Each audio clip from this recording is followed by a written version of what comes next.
Jai Mahamaya ki jai, Vishveshvari Mata ki jai, Bole Baba ki jai. In the last discourse, we heard about the birth of the great demon, Mahisa, the buffalo-bodied demon. We'll go on with chapter 3. Vedavyasa said, the very powerful demon, Mahisa, all puffed up with vanity on his getting the boon, obtained sovereignty and brought the whole world under his control.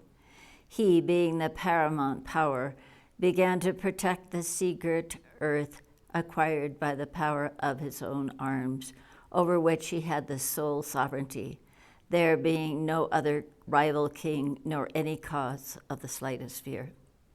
His commander-in-chief was then very powerful, Chiksura, maddened with pride, and Tamra was in charge of the royal treasury, guarded by many soldiers. And there were many other powerful generals, and very proud, and each in charge of his own corps, respectively, and occupying the whole earth.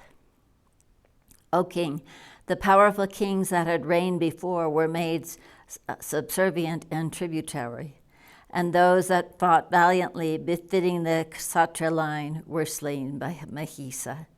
The Brahmanas over the earth became subservient to Mahisa and gave their yagya offerings to him. When that Mahesur got the sole sovereignty of the world, he, proud of his boons, desired to conquer the heavens. Then Mahisa, the lord of the demons, desires to send an envoy to Indra, the lord of Sachi, instantly called for the messenger and spoke to him thus. Go, O hero, O valiant one, to heaven. Act as my messenger and tell Indra fearlessly thus.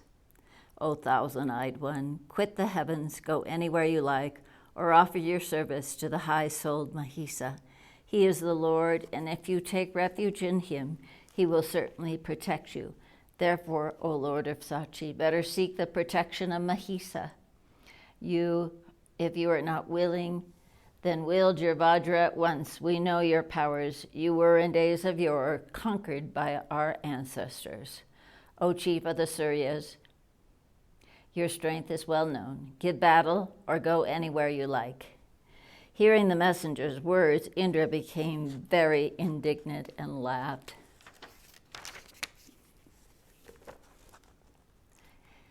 Indra said, I did not know, O you stupid, that you were so maddened with vanity.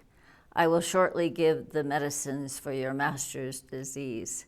Now I will extirpate him by the roots. Wise persons do not slay messengers. I therefore let you go. Better go and tell him what I say. Son of Buffalo, if you are willing to fight, better come and do so without delay. Your strength is well known to me, and you are a grass eater, and your appearance is stupid, idiotic. Out of your horns I will make a good bow. You depend on your horns for your strength, that I well know. You are clever and striking with your horns. You don't know anything about warfare. Therefore, I will cut off both the weapons and render you powerless. You are very much puffed up with your vanity due to that. Indra having spoken thus, the messenger quickly returned to his haughty master, Mahisa, saluting him, spoke.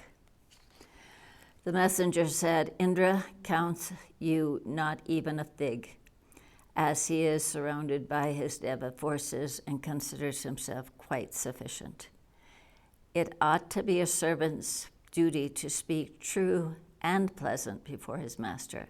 How can I utter the words before my master that are spoken by that brute Indra? Whereas a well-known maxim reigns in my mind, withal that I am your well-wishing servant, and I ought to speak truth before you, my master, and that truth is to be pleasant to hear also. If pleasant words I speak only, then I fail in my duty. At the same time, harsh words ought not to be spoken by me, your sincere well-wisher.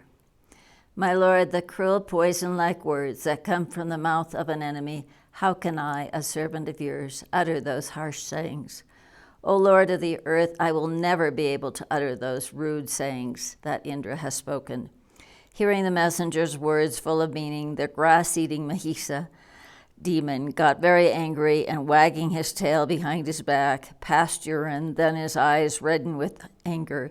He called the demons before him and said, O demons, the Lord of the Devas is firmly resolved on battle. Therefore collect your forces. We will have to conquer that devil, the chief of the Suras. We could stand for him as my rival here. If hundreds and thousands of warriors like Indra come, I do not fear any of them at all. O demons, we will thoroughly put an end to him. His heroism is before those only that are peaceful and quiet, before the ascetics that have become lean and thin by the penitence. He is licentious and can only seduce other wives by craftiness and arts. He is a thorough rogue and hypocrite, vicious and fault-finding. Otherwise, why does he put obstacles before others, depending for his strength only on the beauties of the apsaras or heavenly maidens? He is treacherous to his very core. Therefore, he, being afraid at the very outset, took oath and entered into the agreement with the high-souled Naomi. Afterwards, when his time turned favorable, that villain broke his treaty and treacherously killed him. Again, the powerful Vishnu is a thorough master of treachery and hypocrisy, and can only show his vanity and is expert in that. He can assume many forms at will by his magic power. For these various reasons, Vishnu had to take the form of a boar and kill Hiranyaksa, and again had to take the form of a man-lion to kill Hiranyakasipu. O demons, never shall I surrender myself to Vishnu, for I never place my trust in the words or deeds of Vishnu and his devas. What can Indra or Vishnu do to me? When the most powerful Shiva is not able to fight against me in battlefield, I will instantly defeat Indra, Vishnu, Yama, Kubara, fire, sun, and moon, and get possession of the heavens. On our conquering the Devas, we all shall get our share of the yagas, and we, along with the other demons, shall drink the soma juice and enjoy ourselves in heaven.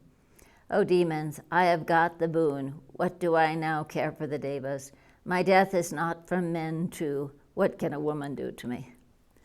O my emissaries, call without any delay the chief demons from the nether regions and mountains and make them my generals. I can alone conquer all the Devas, only to make the war arrangements look nice that I am taking you to defeat them. There is no fear of mine from the Devas, consequent on the boon conferred on me by Lord Brahma. I will kill them by my hoofs and horns. I am not to be killed by Suryas, Asuras, or men. Therefore, get yourself ready to conquer the Devas. O demons, after conquering the heavens, we will be garlanded with the Parijata wreaths, and we will enjoy the Deva women's in the Nandana garden. We will drink the milk of the heavenly cow that yields all desires, and intoxicated with the heavenly drinks, we will hear and see the music and singing and see the dancing of the Gandharvas there. You will all be served there with various bottles of great drinks by Urvasi, Menaka, Ramba, and others. Then be all ready at once for this auspicious occasion to march to heavens and fight there with the Suryas. And be pleased to call that pure-souled Muni Sukracharya, the son of Rigu, and the guru of the demons, and worship him and tell him to perform sacrificial ceremonies for the safety and victory of the demons. O king, thus ordered, the chief demons by the wicked Mahisa went to had them go to his abode with gladness. Here ends the third chapter, the fifth book of the demon armies, getting ready in the Srimad Devi Bhagavatam of the Mahapurana Purana by Maharishi Vedavyasa of 18,000 verses. Shri Mahamaya ki jai, Vishveshwari Mata ki jai, Harakandeshwari Mata ki jai, Bole Baba ki jai.